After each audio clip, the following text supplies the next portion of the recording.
ओम शांति। आज 9 मई 2021 के अव्यक्त मधुर महावाक्य और ये अव्यक्त मधुर महावाक्य अव्यक्त बाप दादा ने 27 दिसंबर 1987 को सुनाए थे, जिसमें विशेष बाबा ने निश्चय बुद्धि विजय रत्न की निशानियां बताई है। 8 मुख्य निशानियां बताई है कि निश्चय बुद्धि आत्मा का रूहानी नशा कैसा होता है, श्रेष्ठ स्वमान कैसा होता है, उनकी स्थिति कैसे होती है।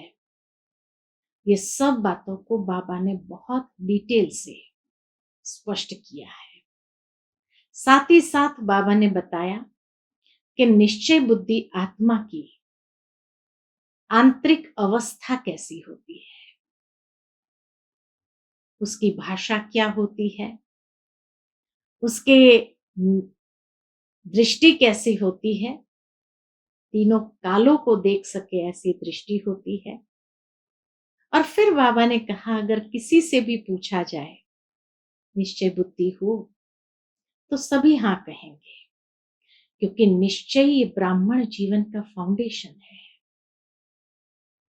परंतु जिस तरह दुनिया के अंदर भी अलग अलग प्रकार के तूफान आते, कभी वायु का, कभी समुद्र का, ठीक इसी तरह यहाँ पर भी बच्चों के सामने माया अनेक प्रकार के तूफान लाती है।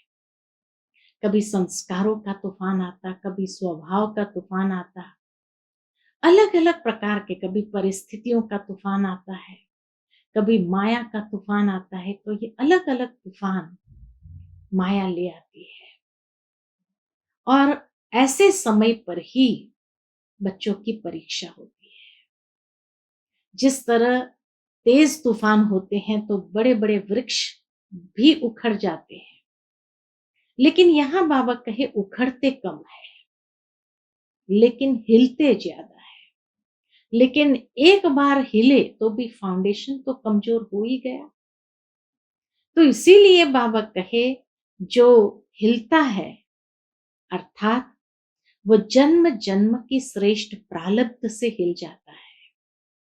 इसीलिए बच्चों को कोई भी परिस्थिति में अपनी स्थिति को इतनी मजबूत रखना है कि भीतर से माया उनको हिला ना सके और सदा खुश रहे, दिल पसंद, लोक पसंद और बाप पसंद।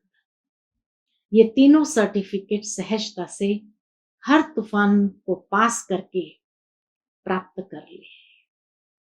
तो ये थे आज के बाबा के महावाक्यों के साथ। बाकी निश्चय बुद्धि विजय आत्माओं की निशानियां विस्तृत रूप से सुनेंगे। ओम शांति। निश्चय बुद्धि विजय रत्नों की निशानियां। आज बाप दादा अपने चारों ओर के निश्चय बुद्धि विजयी बच्चों को देख रहे हैं। हर एक बच्चे के निश्चय की निशानियां देख रहे हैं। निश्चय की विशेष निशानियां। पहली, जैसा निश्चय वैसा कर्म। मनुष्य के कर्म उसके अंदर की दृढ़ता कहो निश्चय के आधार पर होते हैं। वाणी में हर समय चेहरे पर रूहानी नशा दिखाई देगा। दूसरी निशानी, हर कर्म संकल्प में विजयी सहज प्रत्यक्ष फल के रूप में अनुभव होगी। मेहनत के रूप में नहीं, लेकिन प्रत्यक्ष फल व अधिकार के रूप में विजयी अनुभव होगी। तो हर कर्म और संकल्प में विजयी आत्मा। तीसरी निशानी, अपने श्रेष्ठ भाग्य, श्रेष्ठ जीवन व बाप और परिवार के संबंध संपर्क द्वारा 1% भी संशय संकल्प मात्र भी नहीं होगा। अपने श्रेष्ठ भाग्य, श्रेष्ठ जीवन, बाप या परिवार, संकल्प मात्र भी संशय नहीं होगा। चौथी निशानी, क्वेश्चन मार्क समाप्त, हर बात में बिंदु बन बिंदु लगाने वाले होंगे। संशय बुद्धि नहीं तो नेचुरल है, कोई क्वेश्चन भी नहीं। हर बात में बिंदु, बिंदु वन, बिंदु लगाते हुए बिंदु बाप को याद करने वाले। पांचवी निशानी, निश्चय बुद्धि हर समय अपने को बेफिक्र बादशाह सहज स्वतः अनुभव करेंगे। बेफिक्र बादशाह अर्थात बार बार स्मृति लाने की मेहनत नहीं करनी पड़ेगी। मैं बादशाह हूं, ये कहने की मेहनत नहीं करनी पड़ेगी, लेकिन सदा स्थिति के श्रेष्ठ आसन वह सिंहासन पर स्थित है ही है। बेफिक्र बादशाह के श्रेष्ठ आसन, श्रेष्ठ स्थिति वह सिंहासन पर सदा स्थित है ही है। जैसे लौकिक जीवन में कोई भी परिस्थिति प्रमाण स्थिति बनती है, चाहे दुख की चाहे सुख की, उस स्थिति की अनुभूति में स्वतः ही रहते हैं। बार बार मेहनत नहीं करते, मैं सुखी हूं व मैं दुखी हूं। बेफिक्र बादशाह की स्थिति का अनुभव स्वतः सहज होता है। अज्ञानी जीवन में परिस्थितियों प्रमाण स्थिति बनती है, लेकिन शक्तिशाली अलौकिक ब्राह्मण जीवन में परिस्थिति प्रमाण स्थिति नहीं बनती। लेकिन बहुत सुंदर बात बाबा ने कही, लेकिन बेफिक्र बादशाह की स्थिति वह श्रेष्ठ स्थिति बाप दादा द्वारा प्राप्त हुई नॉलेज की लाइट माइट द्वारा, याद की शक्ति द्वारा, जिसको कहेंगे ज्ञान और योग की शक्तियों का वर्षा बाप द्वारा मिलता है। तो ब्राह्मण जीवन में बाप के वर्षे द्वारा ये श्रेष्ठ स्थिति नॉलेज के लाइट माइट और याद की शक्ति द्वारा वर्षे के रूप में मिली है। तो ब्राह्मण जीवन में बाप के वर्षे द्वारा व सतगुरु के वरदान द्वारा व भाग्य विधाता द्वारा प्राप्त हुए श्रेष्ठ भाग्य द्वारा स्थिति प्राप्त होती है। ये स्थिति हमें वर्षे के रूप में, सतगुरु के वरदान के रूप में या भाग्य विधाता द्वारा श्रेष्ठ भाग्य प्राप्त हुआ है, उसी के आधार पर हमारी स्थिति बनी है। अगर परिस्थिति के आधार पर स्थिति है तो शक्तिशाली कौन हुआ? परिस्थिति पावरफुल हो जाएगी ना। और परिस्थिति के आधार पर स्थिति बनाने वाला कभी भी अचल अडोल नहीं रह सकता। जैसे अज्ञानी जीवन में अभी अभी देखो बहुत खुशी में नाच रहे हैं और अभी अभी उल्टे सोए हुए हैं। तो अलौकिक जीवन में ऐसी हलचल वाली स्थिति नहीं होती। परिस्थिति के आधार पर नहीं, लेकिन अपने वर्षे और वरदान के आधार पर, बाप द्वारा मिला वर्षा और वरदान के आधार पर व अपनी श्रेष्ठ स्थिति के आधार पर परिस्थिति को भी परिवर्तन करने वाला। परिस्थिति प्रमाण स्थिति नहीं, लेकिन जो वर्षे और वरदान के आधार पर श्रेष्ठ स्थिति प्राप्त हुई है, तो वो श्रेष्ठ स्थिति के आधार पर परिस्थिति को भी परिवर्तन करने वाला होगा। तो निश्चय बुद्धि इस कारण सदा बेफिक्र बादशाह है, क्योंकि फिक्र होता है कोई अप्राप्ति व कमी होने के कारण। अगर सर्व प्राप्ति स्वरूप मास्टर सर्वशक्तिवान है तो फिक्र किस बात का रहा? फिर छठी निशानी, निश्चय बुद्धि अर्थात बाप पर बलिहार जाने वाले। बलिहार अर्थात सर्वंश समर्पित। सर्वंश समर्पित माना सर्ववंश सहित समर्पित। कितने वंश है? चाहे देह भान में लाने वाले विकारों का वंश, चाहे देह के संबंधों का वंश, चाहे देह के विनाशी पदार्थों की इच्छाओं का वंश, ये तीनों वंश सहित समर्पित। सर्व वंश में ये सब आ जाता है। कौन से बताए?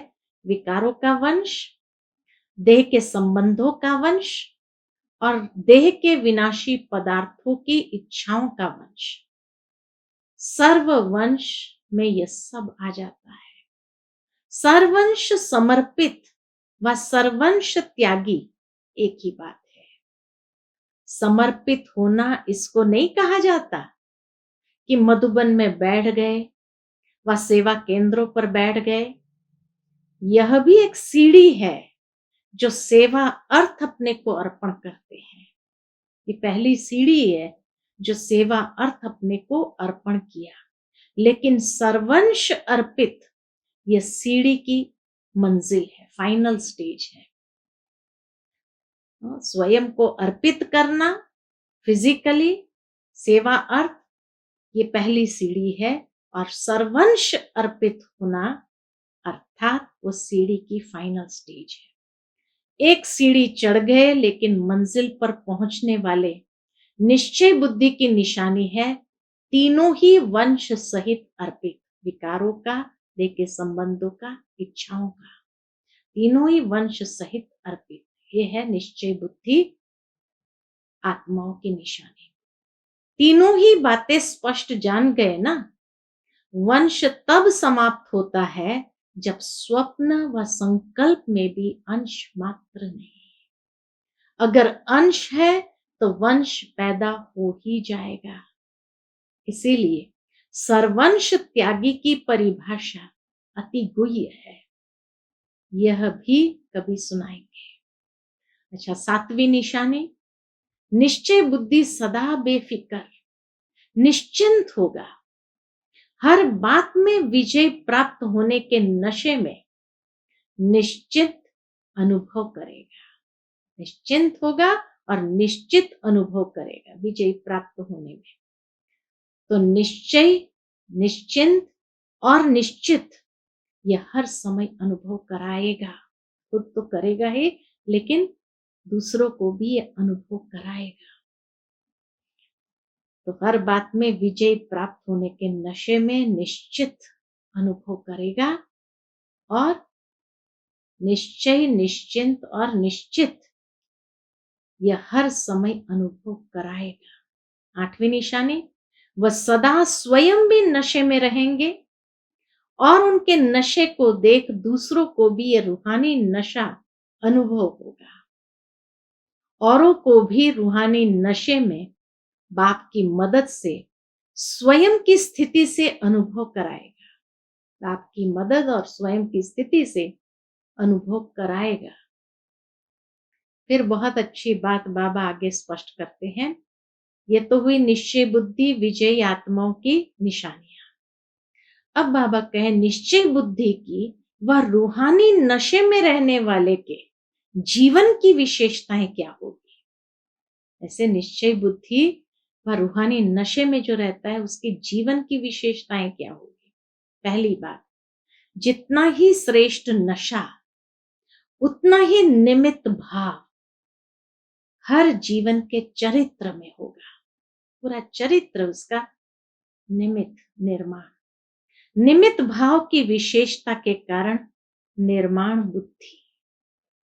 बुद्धि पर ध्यान देना, जितनी निर्माण बुद्धि होगी उतना निर्माण करते रहेंगे।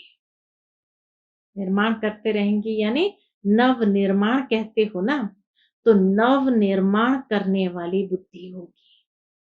तो निर्माण भी होंगे, नव निर्माण भी करेंगे। ये उसकी जीवन की विशेषता। जहां यह विशेषता है उसको ही कहा जाता निश्चय बुद्धि विजयी। निमित्त, निर्माण और निर्माण, ये उसके चरित्र में, ये उसके जीवन की विशेषता है। अच्छा, निश्चय बुद्धि की भाषा क्या होगी। बहुत सुंदर बात यहां भी कही है। निश्चय बुद्धि की भाषा में सदा मधुरता तो कॉमन बात है, लेकिन उदारता होगी। किस बात की उदारता। उदारता का अर्थ है सर्व आत्माओं के प्रति आगे बढ़ाने की उदारता होगी। पहले आप, मैं नहीं, उदारता अर्थात दूसरे को आगे रखना। जैसे ब्रह्मा बाप ने सदैव पहले जगदम्बा व बच्चों को रखा, मेरे से भी तीखी जगदम्बा है, मेरे से भी तीखे ये बच्चे हैं, ये उदारता की भाषा है। और जहां उदारता है, स्वयं के प्रति आगे रहने की इच्छा नहीं है, वहां ड्रामा स्वतः ही मन इच्छित फल प्राप्त हो ही जाता है। वहां ड्रामा अनुसार स्वतः ही मन इच्छित फल प्राप्त हो ही जाता है। जितना स्वयं इच्छा मात्रम अविद्या की स्थिति में रहते, उतना बाप और परिवार अच्छा योग्य समझ उसको ही पहले रखते हैं। तो पहले आप मन से कहने वाले पीछे रह नहीं सकते। वह मन से पहले आप कहता तो सर्व द्वारा पहले आप हो ही जाता है, लेकिन इच्छा वाला नहीं होता। इच्छा वाला पहले आप या पहले आप नहीं करता दूसरों को, और पहले मैं करता है। तो निश्चय बुद्धि की भाषा, सदा उदारता वाली भाषा, संतुष्टता की भाषा, सर्व के कल्याण की भाषा, ऐसी भाषा वाले को कहेंगे निश्चय बुद्धि विजयी। मधुरता तो कॉमन बात है, उदारता वाली, दूसरों को पहले आप करना, संतुष्टता की भाषा और सर्व के कल्याण की भाषा, उसको कहेंगे निश्चय बुद्धि विजयी। निश्चय बुद्धि तो सभी हो ना, क्योंकि निश्चय ही फाउंडेशन है। ब्राह्मण जीवन का फाउंडेशन ये निश्चय है। लेकिन जब परिस्थितियों का, माया का, संस्कारों का, भिन्न भिन्न स्वभावों का तूफान आता है, तब मालूम पड़ता है निश्चय का फाउंडेशन कितना मजबूत है। जैसे इस पुरानी दुनिया में भिन्न भिन्न प्रकार के तूफान आते हैं ना, कभी वायु का, कभी समुद्र का, ऐसे यहाँ भी भिन्न भिन्न प्रकार के तूफान आते हैं। परिस्थितियों का, माया का, स्वभाव का, संस्कारों का। तूफान क्या करता है? पहले तो उड़ाता है, फिर फेंकता है। तो यह तूफान भी, माया कितनी चतुर है, यह तूफान भी पहले तो अपनी तरफ मौज में उड़ाते हैं, अल्पकाल के नशे में ऊंचे ले जाते हैं, क्योंकि माया भी जान गई है कि बिना प्राप्ति ये मेरे तरफ होने वाले नहीं है। तो पहले आर्टिफिशियल प्राप्ति में ऊपर उड़ाती है, फिर नीचे गिरती कला में ले आती है। चतुर है ना। तो निश्चय बुद्धि की नजर त्रिनेत्री होती है, पहले से ही माया को परख लेना होता है। तीसरे नेत्र से तीनों कालों को देख लेते हैं, इसलिए कभी धोखा नहीं खा सकते। तो निश्चय की परख तूफान के समय होती है। जैसे तूफान बड़े बड़े पुराने वृक्ष के फाउंडेशन को उखाड़ लेते हैं, तो यह माया के तूफान भी निश्चय के फाउंडेशन को उखेड़ने की कोशिश करते हैं, लेकिन रिजल्ट में उखेड़ते कम है। माया इतना उखाड़ नहीं पाती है, कम, हिलते ज्यादा है। हिलने से भी फाउंडेशन कच्चा हो जाता है। तो ऐसे समय पर अपने निश्चय के फाउंडेशन को चेक करो। वैसे कोई से भी पूछेंगे निश्चय पक्का है, तो क्या कहेंगे? बहुत अच्छा भाषण करेंगे। अच्छा भी है निश्चय में रहना, लेकिन समय पर अगर निश्चय हिलता भी है, गहरी बात बाबा ने बताई, समय पर अगर निश्चय हिलता भी है, तो निश्चय का हिलना अर्थात जन्म जन्म की प्रारब्ध से हिलना। इसलिए तूफानों के समय चेक करो, कोई हद का मान शान न दे, वह व्यर्थ संकल्पों के रूप में माया का तूफान आए। मान शान नहीं मिला तो व्यर्थ संकल्प शुरू हो गए, तो व्यर्थ संकल्पों के रूप में माया के तूफान आए। जो चाहना रखते हो वह चाहना अर्थात इच्छा पूर्ण न हो, ऐसे टाइम पर जो निश्चय है कि मैं समर्थ बाप की समर्थ आत्मा हूं, वह याद रहता है, वह व्यर्थ समर्थ के ऊपर विजयी हो जाता है। क्या होता है? समर्थ बाप की समर्थ आत्मा हूं, ये याद रहता है, या समर्थ के ऊपर व्यर्थ विजयी हो जाता है। अगर व्यर्थ विजयी प्राप्त कर लेता है तो निश्चय का फाउंडेशन हिलेगा ना। समर्थ के बजाय अपने को कमजोर आत्मा अनुभव करेगा, दिल शिकस्त हो जाएंगे। इसलिए कहते हैं कि तूफान के समय चेक करो। हद का मान शान, मैंपन रूहानी शान से नीचे ले आता है। हद का मान शान, मैंपन रूहानी शान से नीचे ले आता है। हद की कोई भी इच्छा, हद की कोई भी इच्छा, इच्छा मात्रम अविद्या के निश्चय से नीचे ले आती है। हद की कोई भी इच्छा, इच्छा मात्रम अविद्या के निश्चय से नीचे ले आती है। तो निश्चय का अर्थ यह नहीं कि मैं शरीर नहीं, मैं आत्मा हूं। लेकिन कौन सी आत्मा? वह नशा, वह स्वमान समय पर अनुभव हो। इसको कहते हैं निश्चय बुद्धि विजयी। कोई पेपर है ही नहीं और कहे मैं तो पास विथ ऑनर हो गया, तो कोई उसको मानेगा? सर्टिफिकेट चाहिए ना। कितना भी कोई पास हो जाए, डिग्री ले लेवे, लेकिन जब तक सर्टिफिकेट नहीं मिलता है तो वैल्यू नहीं होती। पेपर के समय पेपर दे, पास हो, सर्टिफिकेट ले, किससे?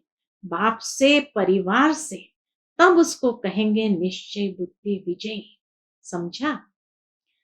तो फाउंडेशन को भी चेक करते रहो। निश्चय बुद्धि की विशेषता सुनी ना।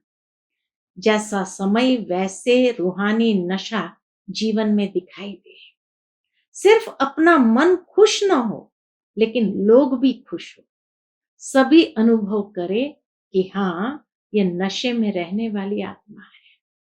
सिर्फ मन पसंद नहीं, लेकिन लोग पसंद, बाप पसंद। इसको कहते हैं विजयी। अच्छा, सर्व निश्चय बुद्धि विजयी रत्नों को, सर्व निश्चिंत बेफिक्र बादशाह बच्चों को, सर्व निश्चित विजयी के नशे में रहने वाले रूहानी आत्माओं को, सर्व तूफानों को पार कर तोहफा अनुभव करने वाले विशेष आत्माओं को, सदा अचल अडोल एक रस स्थिति में स्थित रहने वाले निश्चय बुद्धि बच्चों को बाप दादा का याद प्यार और नमस्ते। हम सब रूहानी बच्चों की, रूहानी माता पिता बाप दादा को याद प्यार, गुड मॉर्निंग और नमस्ते। नमस्ते, शुक्रिया बाबा, शुक्रिया। विदेशी भाई बहनों से बाप दादा की मुलाकात है। अपने को समीप रत्न अनुभव करते हो। समीप रत्न की निशानी क्या है?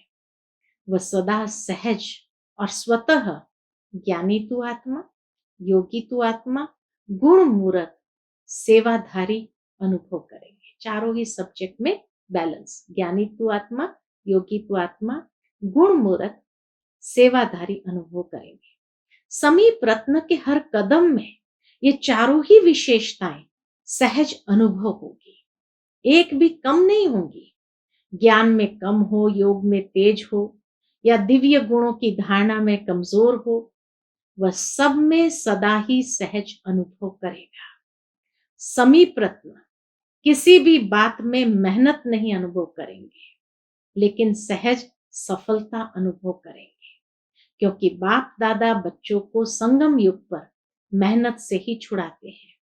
63 जन्म की मेहनत की है ना, चाहे शरीर की मेहनत की, चाहे मन की मेहनत की, बाप को प्राप्त करने के लिए भिन्न भिन्न साधन अपनाते रहे, तो यह मन की मेहनत की।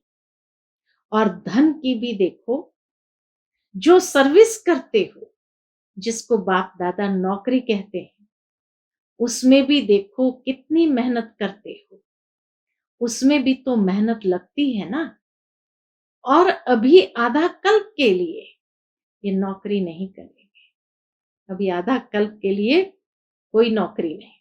तो बाबा कहे और अभी आधा कल्प के लिए ये नौकरी नहीं करेंगे, इससे भी छूट जाएंगे। न लौकिक नौकरी करेंगे न भक्ति करेंगे, दोनों से मुक्ति मिल जाएगी। अभी भी देखो, चाहे लौकिक कार्य करते भी हो, लेकिन ब्राह्मण जीवन में आने से लौकिक कार्य करते हुए भी अंतर लगता है ना।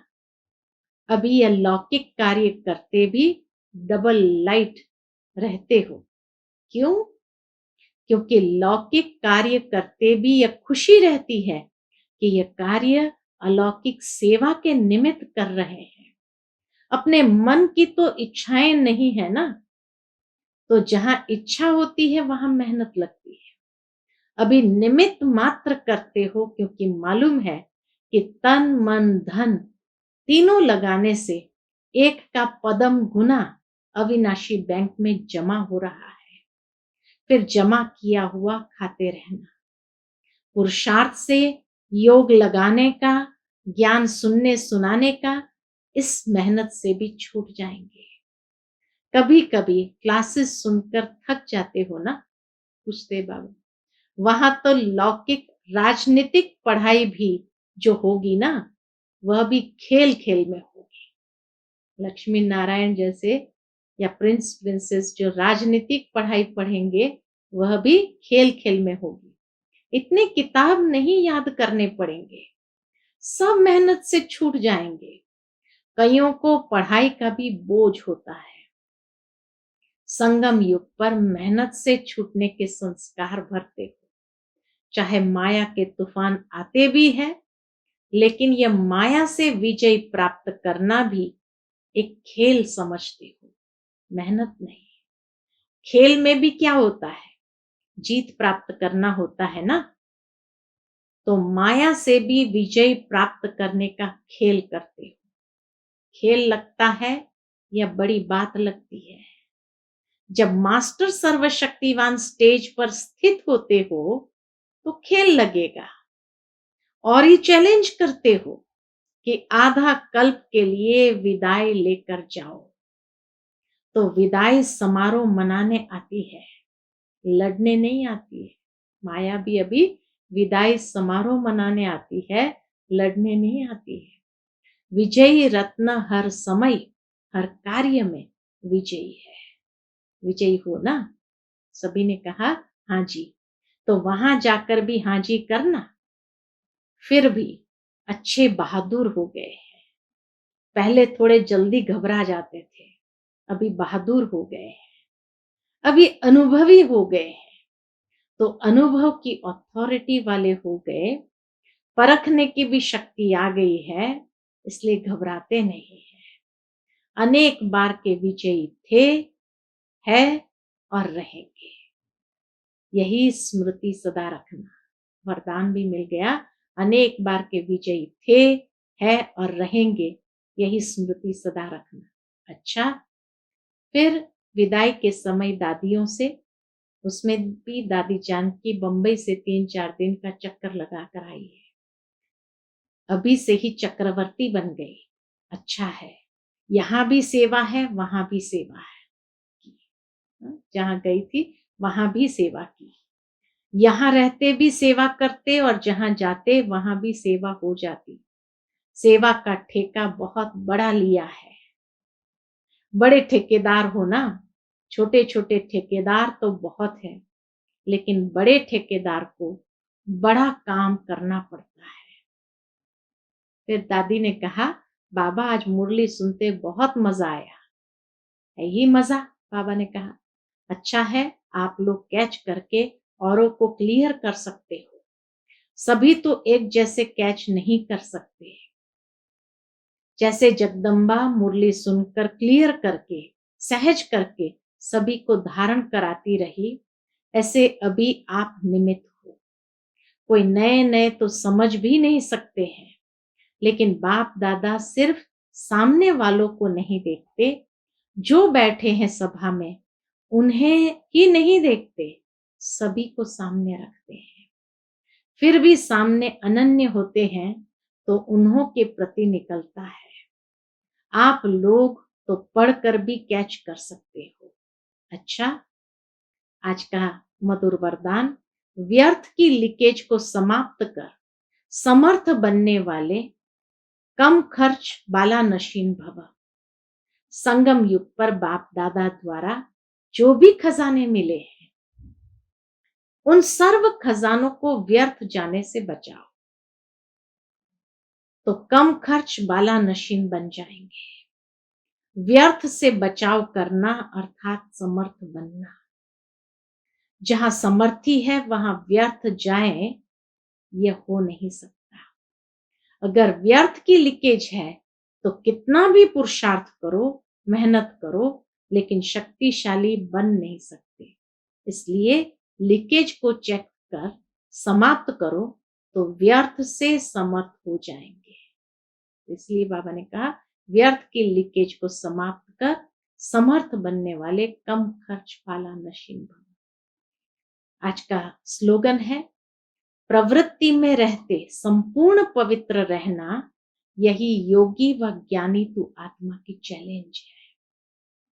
प्रवृत्ति में रहते संपूर्ण पवित्र रहना, यही योगी व ज्ञानी तू आत्मा की चैलेंज है। अच्छा, ओम शांति।